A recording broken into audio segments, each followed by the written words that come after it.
Bueno, nada, bienvenidos a este nuevo vídeo de predicciones del servicio de inteligencia artificial Amazon Forecast, ¿de acuerdo? ¿Qué es lo que vamos a ver en este vídeo? Bueno, este es el esquema de lo que es Amazon Forecast, un servicio de predicciones, ¿de acuerdo? Que vamos a ver a través de un histórico de datos, pues nos va a hacer una serie de predicciones. Vamos a utilizar pandas para preparar los datos en series temporales. Utilizaremos Forecast para crear un predictor y utilizaremos el predictor de Forecast para crear una previsión y comparar una previsión con los datos de prueba. ¿De acuerdo? Por lo tanto, vamos a ver cómo funciona este servicio. Como siempre, arrancaremos desde la consola de AWS Academy, desde el enlace que tenéis en el foro y que os envió y que tenéis acceso desde el que os dimos de alta en AWS Academy. Arrancaremos el Classroom de Machine Learning, nos iremos hasta el laboratorio 4, hasta el módulo 4 y arrancaremos el laboratorio 4, ¿de acuerdo? Del módulo de el Canvas de Academy. Ya sabéis que no corresponde igual el módulo en el Canvas de la UNIR del Canvas de Academy, ¿de acuerdo? Ya como todos los vídeos, lo que vamos a hacer es, nos han abierto el laboratorio 4 horas, ¿de acuerdo? Llevamos 2 minutos abriendo porque lo que hemos hecho es, como siempre, abrir el laboratorio SageMaker para poder ir ganando tiempo en la creación del notebook y de la instancia My Notebook, en la misma instancia que tenemos siempre, la MX4 Large con 4 GB, 16 GB de RAM, para que la termine de levantar, que sabéis que en 5, 6, 7 minutos la termina levantando.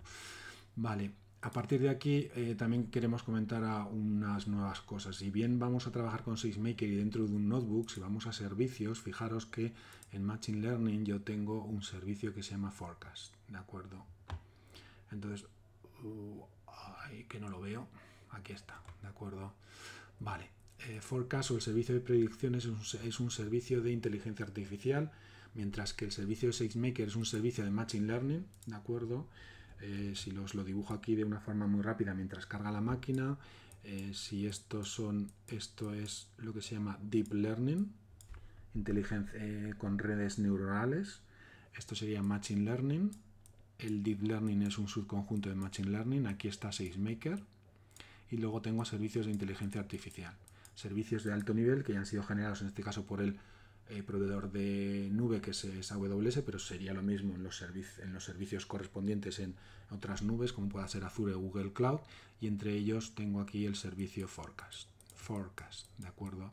Entonces al servicio Forecast puedo hacerlo referencia de muchas formas, ¿de acuerdo? Puedo hacer un aplicativo externo normal y corriente en Python y que ataque al servicio de Forecast, o nosotros lo que vamos a hacer es a través de SageMaker y un notebook, ¿de acuerdo? Un notebook, pues vamos a hacer lo mismo, pero desde un notebook hecho con Python, como llevamos todos los ejercicios haciéndolos, con Python 3, lo que vamos a hacer es atacar al servicio de Forecast, a un servicio de inteligencia artificial que está creado por AWS, ¿de acuerdo? Bueno, ya tengo aquí todavía pendiente de montarlo, entonces vamos a echarle un vistazo a qué es lo que vamos a hacer, ¿de acuerdo? Creará una previsión de ventas. Comenzará con un conjunto de datos de ventas al por menor, ¿de acuerdo? Un conjunto de datos que contiene todas las transacciones ocurridas desde el 12 de enero del 2019 al 12 de septiembre de 2011, casi 2 años, ¿de acuerdo? Para una organización minorista que tiene una tienda online que está a su base en Reino Unido, ¿de acuerdo? La compañía vende principales artículos de regalo, únicos para todas las ocasiones. Muchos clientes de la empresa son mayoristas, ¿de acuerdo? Vamos a crear a través de pandas una serie de datos de series temporales, vamos a hacer un predictor, ese predictor nos va a hacer una previsión y vamos a ver la comparación entre la previsión y el predictor que hemos construido. Vamos a necesitar, como siempre, un navegador, simplemente en cualquier sistema operativo. Vamos a necesitar 90 minutos para hacer el laboratorio, pero porque vamos a tener que hacer muchos minutos de espera. Nosotros en este vídeo los iremos cortando y no los notaréis tanto, de acuerdo, como hemos hecho también en otros vídeos. Y lo de siempre, arrancaremos como siempre lo que hemos hablado, abriremos SageMaker, abriremos Jupyter Lab y cargaremos un Jupyter que se llama Forecast-Lab, que es con el que vamos a estar trabajando. ¿De acuerdo? Mientras tanto, ya habéis visto que ya ha terminado de, pues eso, estos 5 minutos, le ha costado esta vez aprovisionar esta máquina. Abrimos el Jupyter Lab y podemos empezar a trabajar con el servicio de Forecast, pero atacándolo desde un notebook de SageMaker con código Python, ¿de acuerdo? Vale, pues ahí está abierto. Ahí nos lo abre. Y como siempre, y lo que hemos hecho en todos los vídeos anteriores, nos vamos a español, el servicio de forecast. Tener cuidado porque aquí tenemos dos, ¿de acuerdo? Vamos a coger el forecast.lab, que es el que nos piden que abramos, ¿de acuerdo? Vale, pues entonces, este laboratorio prepara un conjunto de datos para una previsión mediante el servicio forecast. Incluye dos blocs de notas. Este bloc de notas contiene los pasos a seguir para crear el conjunto de datos y evaluar la previsión, y el bloc de notas Forecast Autorun contiene los pasos para crear la previsión mediante Amazon Forecast. ¿De acuerdo? Este bloc de notas se ejecuta en segundo plano cuando se inicia el laboratorio y puede tardar entre 1 y 2 horas en completarse. ¿De acuerdo? No tenemos que tocarlo, el otro, ¿de acuerdo? El otro, como bien pone aquí, se referirá a este bloc de notas durante los pasos del laboratorio, pero no tendrá que ejecutar ninguna celda, ¿de acuerdo? Acerca del conjunto de datos, este conjunto de datos de ventas minoristas lo tenemos aquí, también en la universidad como hemos visto, y hemos estado trabajando también con esta Universidad de California, del Departamento de Informática, cuando hemos trabajado con los datos biomédicos que hemos utilizado en los laboratorios anteriores, ¿de acuerdo? Contiene todas las transacciones que se produjeron en estos 2 años que hemos leído antes, en una organización minorista radicada en Reino Unido, ¿de acuerdo? La información de los atributos, el número de factura, el código de stock, la descripción, la cantidad, la fecha de la factura, el precio de unidad, el ID del cliente y el país, ¿de acuerdo? Atribuciones del conjunto de datos, pues el conjunto de datos está puesto en la Universidad de California, ¿de acuerdo? Y pertenecen bueno, los podemos utilizar en cualquier momento, pero bueno, ahí están en los datasheets en la universidad para poderlos coger, igual que hemos hablado otras veces del servicio de Kaggle, ¿de acuerdo? Que también podríamos utilizar. Importamos la tarea 1, importación de paquetes de Python, ¿de acuerdo? Ya sabéis que para poder trabajar con todos los datos que vamos a trabajar y con todos los servicios de Amazon, pues necesitamos Boto3 para poder atacar los servicios de Amazon con Python. Pandas, que proporciona manipulaciones de series temporales de data frames. Matplotlib, que proporciona funciones de trazado, gráficos. SageMaker, que es para poderle atacar a la API de SageMaker, ¿de acuerdo? Y Timesys, OSIO y JSON proporcionan funciones auxiliares, ¿de acuerdo? Por lo tanto, lo que vamos a hacer es cargarlo. Descarga y exploración de los datos. Al igual que en otros laboratorios, comenzaremos por descargar los datos en el bloc de notas. ¿Cómo lo vamos a hacer?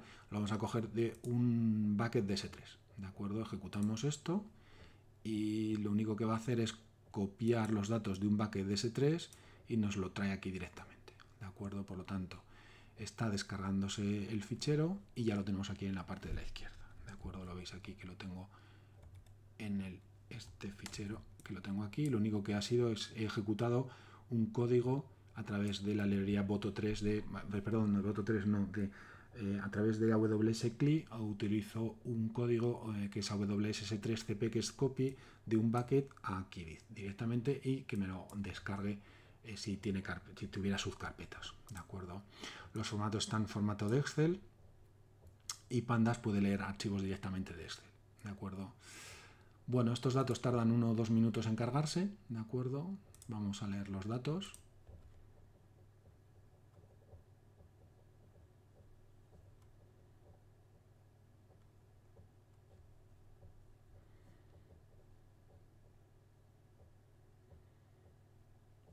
Vale, y de acuerdo con la descripción del conjunto de datos faltan algunos valores, lo que vamos a hacer es eliminar cualquier cosa que falte, ¿de acuerdo? Pues lo vamos a ejecutar. Comenzamos examinando los datos, cuántas filas y columnas tenemos. Uy, todavía no me ha cargado los datos, ¿de acuerdo? Recordar que hemos dicho, aquí pone que tardan los datos en cargarse 1 o 2 minutos, quizás he ido demasiado rápido, ¿de acuerdo? Entonces le vamos a dar ese tiempo para que termine de cargar los datos.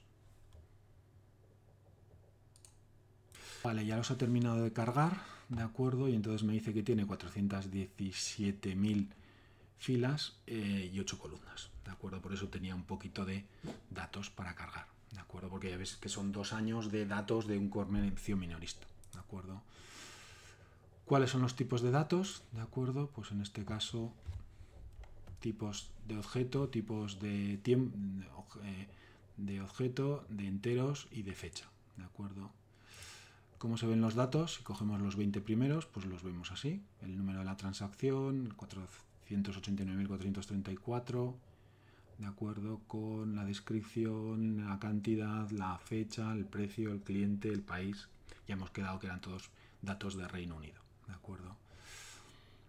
Amazon Forecast tiene esquemas para dominios para el comercio minorista. Esta información la podéis consultar en la propia documentación de AWS, ¿de acuerdo? La serie temporal objetivo son los datos de tiempo temporal históricos de cada artículo o producto vendido por la organización de venta al por menor. Los siguientes campos son obligatorios: ID del artículo, marca de tiempo, demanda, ¿de acuerdo? Se examina, hay ciertas columnas que se necesitan para su investigación, ¿de acuerdo? Entonces vamos a eliminar columnas que no se necesitan. En este caso nosotros no vamos a necesitar estas columnas, las vamos a eliminar directamente. La columna fecha-factura muestra los datos de fecha y hora, puede informar a Panda sobre esto usando la función toDateTime, ¿de acuerdo? Vamos a utilizar esta fecha y ahora examinaremos el data frame actualizado, ¿de acuerdo? Bueno, pues si miramos el data frame hemos perdido unas cuantas columnas, columnas y filas. Columnas hemos perdido unas 60.000 y filas y columnas hemos perdido 4, ¿de acuerdo?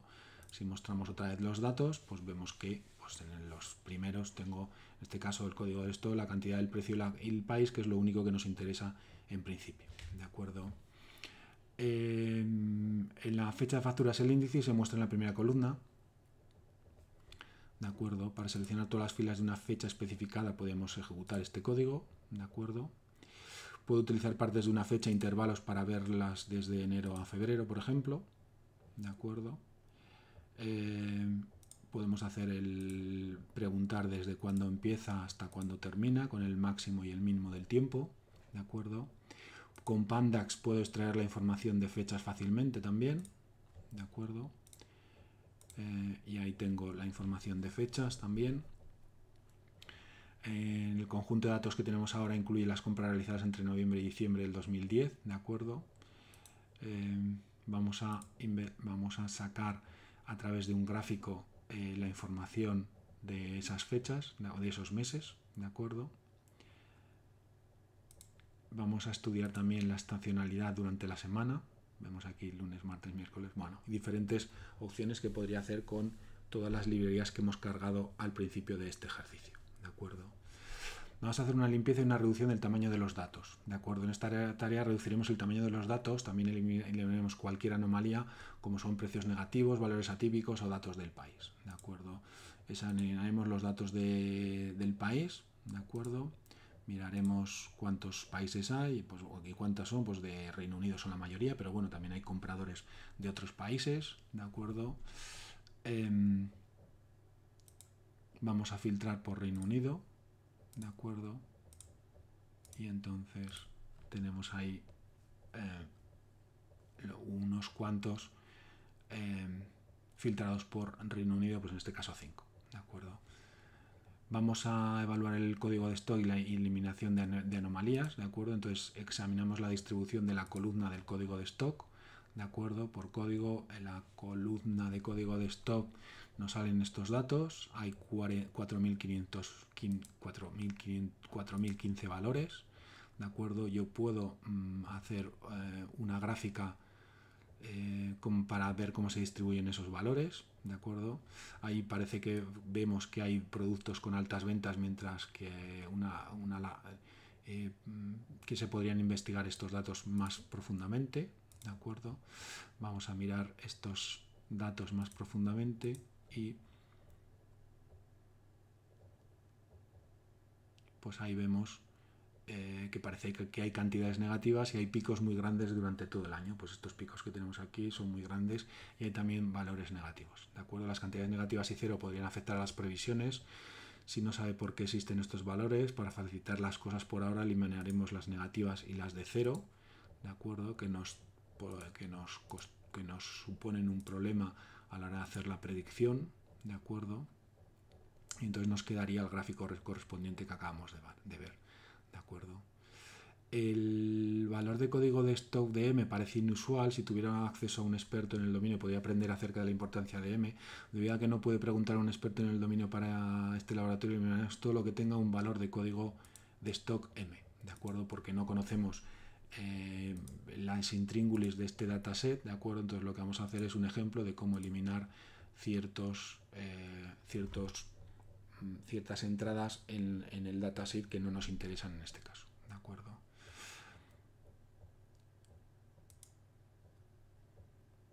Vale, también se produjeron algunos ajustes y entonces vamos a ejecutar también esos ajustes y lo que vamos a hacer es mostrar los que son de precio mayor que 0, ¿de acuerdo? Vale, pues los datos de la serie temporal que necesitamos para crear una previsión requieren una marca de tiempo, una ID de artículo y una demanda. Estas funciones se asignan a las columnas fecha, factura, código, stock y cantidad. ¿De acuerdo? Crearemos los data frame para ello. Reduciremos la muestra eligiendo las fechas. ¿De acuerdo? Podemos ver que para varios pedidos por día podemos desear crear una previsión que prediga la demanda a nivel diario incluso. Deberíamos reducir la muestra de los datos de los pedidos individuales en un total diario. Se puede sumar los pedidos de cada día ya que la demanda total del día es el valor que se pronostica y para eso Panda proporciona la función resample que para este propósito. ¿De acuerdo? Sumará la cantidad.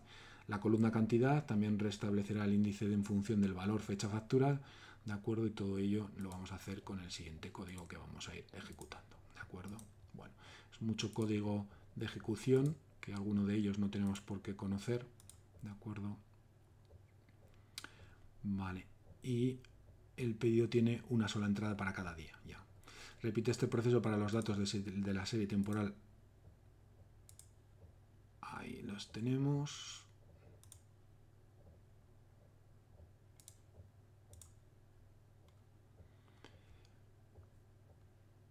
Bueno, y tenemos algún valor que no está no definido, por eso me sale none, ¿de acuerdo? Y esos los tendríamos que eliminar, que los eliminaremos en el futuro, ¿de acuerdo? Podemos utilizar también la función path para rellenar el precio hacia adelante, que se llama. Se utiliza el valor anterior para rellenar el hueco de cada valor que falte, de tal manera que podamos hacer predicciones con todos los datos rellenados y que no quede ningún valor vacío, ¿de acuerdo? Y si me presenta los datos,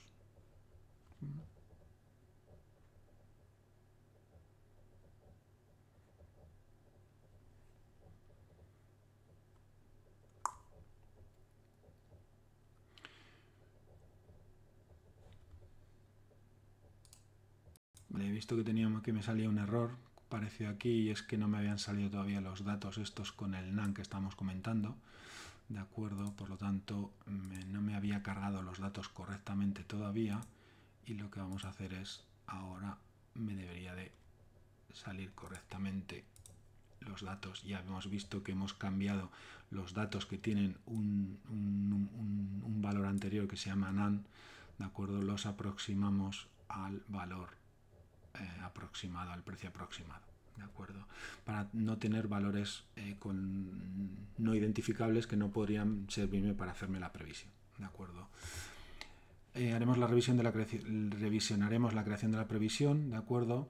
En las siguientes celdas son Markdown, como todas, ¿de acuerdo? Demuestran las llamadas a las APIs necesarias para crear una previsión, es decir, hasta ahora solo hemos estado estudiando los datos que hemos cogido del dataset y limpiándolos, ordenándolos con todas las funciones que hemos estado viendo, que son muchas y que no son objetivo de este vídeo, para demostrar cómo puedo sacar, pues en este caso, los últimos data frames, pues en este caso en la fecha, el código stock y el precio, y eliminando los códigos que no nos salían con precio para poder hacer esa previsión, ¿de acuerdo? Pero a partir de ahora sí que vamos a atacar al servicio de previsión de Amazon. Hasta ahora no hemos tocado el servicio de previsión de Amazon, ahora sí que lo vamos a tocar, y recordar que lo vamos a hacer a través del otro notebook de Jupyter que se llama Forecast Autorun, pero que nosotros no lo vamos a tocar, ¿de acuerdo? La creación de una previsión de Forecast implica 3 etapas: creación de los conjuntos de datos e importación de datos, suele tardar 5 o 10 minutos; creación del predictor, este proceso entrena un modelo utilizando los datos que ha proporcionado y lleva entre 30 y 60 minutos; y creación de la previsión también tarda entre 30 y 60 minutos. ¿De acuerdo? Para ahorrar tiempo, cuando se inició este aleatorio también se ejecutó en segundo plano, el bloc de notas se actualizará con los valores en ejecución, por lo tanto ya vamos avanzando algo, pero esto que sepáis que son servicios que no son de 5 minutos, 10 minutos, y que en este caso, si fuerais a utilizar el servicio de Forecast con otros tipos de ejercicios que podéis coger de la web y que os publicaremos, pues que llevan tiempo. ¿De acuerdo?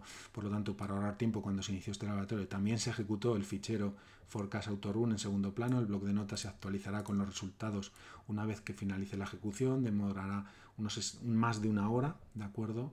En el momento en que revise esta celda, la creación de la previsión deberá estar en marcha. Mientras esté terminando, deberá revisar el código, ¿de acuerdo? Bueno, entonces, creación de los conjuntos de datos, importación de los datos. El primer paso es crear un grupo de conjuntos de datos, que se hace con este código. ¿De acuerdo? La función createDataset requerirá algunos parámetros, en este caso este tipo de parámetros. El esquema del conjunto de datos que le pasaremos a Forecast tendrá este formato. El código para crear el conjunto de datos tiene todo este formato. Se definió el conjunto de datos de toda esta forma, ¿de acuerdo? Y el paso final es agregar el conjunto de datos al grupo de conjunto de datos. Todo esto que estamos viendo aquí y que he leído de forma rápida y que quizás no se entienda mucho, es información de cómo se utiliza el servicio Forecast. Por lo tanto, tampoco os agobiéis porque no es un servicio fácil de utilizar a través de línea de comando, y lo estamos utilizando con un ejercicio tremendamente guiado y tremendamente configurado, donde no tenemos que hacer nada, ¿de acuerdo? Porque nos lo dan ya hecho. Esto, si tuviéramos que hacer la predicción desde cero, tendríamos que leernos la documentación entera del servicio de predictor, ¿de acuerdo? Una vez que tenemos todo eso, tendremos que crear el paso siguiente, que es crear el predictor, ¿de acuerdo? Para eso necesitaremos el nombre, un algoritmo, una evaluación de parámetros, una previsión de horizonte, unos datos de entrada, un conjunto de caracterización, ¿de acuerdo? Y el predictor tendrá esta forma en formato YAML, en formato de texto plano. Crearemos la previsión, ¿de acuerdo? Con Create Forecast, con toda esta información que hemos creado, ¿de acuerdo? Y esperaremos a que se cree la previsión. Vale, pues ahora podemos crear la previsión, ¿de acuerdo? Y entonces primero vamos a crear un método de ayuda para mostrar el estado.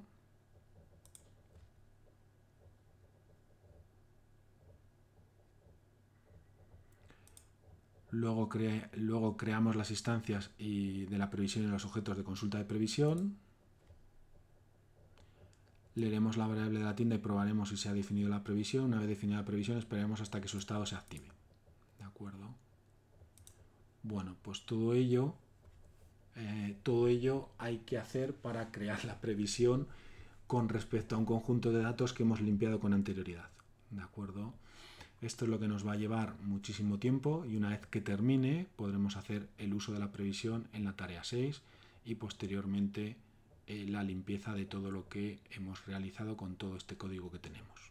¿De acuerdo? Bueno, y antes de la limpieza podremos ejecutar el análisis de resultados. ¿De acuerdo?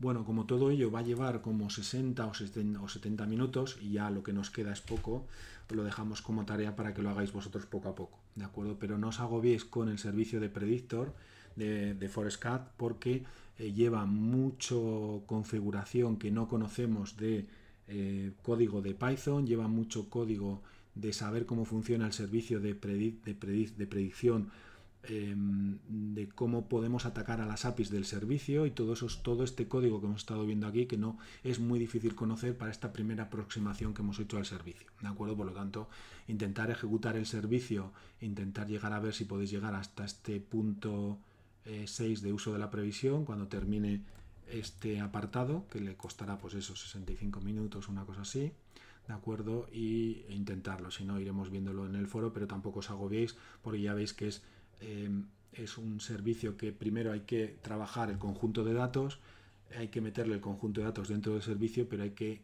saber un montón de parámetros que hemos estado viendo en las pantallas, en todo esto que hemos visto por aquí de configuración del predictor, y todo esto es configuración propia del servicio de forecast que hemos visto un poco en la teoría, pero que no nos da tiempo a verlo en profundidad, ¿de acuerdo? Por lo tanto, simplemente saber que este servicio a través de un conjunto de datos nos va a poder hacer predicciones a futuro de datos, ¿de acuerdo? Pero que es un servicio que no es fácil de utilizar, en el sentido que tenemos que conocer, por un lado, mucha forma de ataque, mucho código Python para atacar a los servicios, y muchos información de la API del servicio de forecast.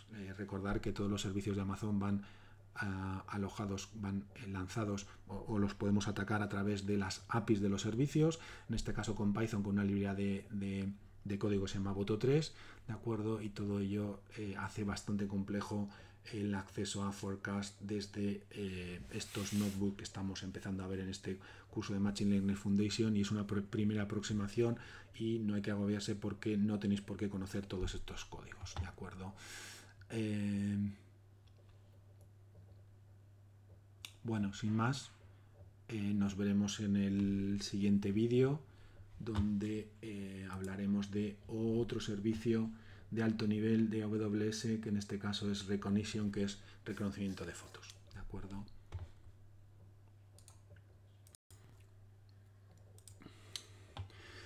Bueno, por lo tanto hemos visto utilizar pandas para preparar datos de series temporales.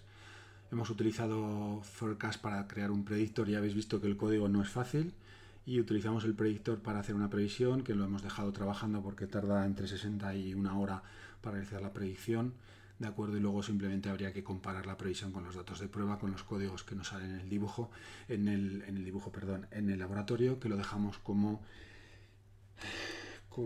ejercicio para los que podéis lanzar este laboratorio en casa, lo dejéis trabajando una hora y veáis la revisión final de los códigos en esta parte final, ¿de acuerdo? Bueno, muchas gracias y nos vemos en el siguiente vídeo, que veremos de Recognition.